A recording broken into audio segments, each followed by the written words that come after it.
وفتحت السماء فكانت أبوابا وسيرت الجبال فكانت سرابا إن جهنم كانت مرصادا للطاغين مآبا لابثين فيها أحقابا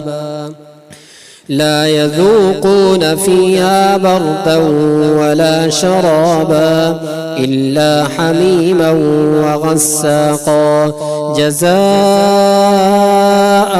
وفاقا إنهم كانوا لا يرجون حسابا وكذبوا بآياتنا كذابا وكل شيء أحصيناه كتابا فذوقوا فلن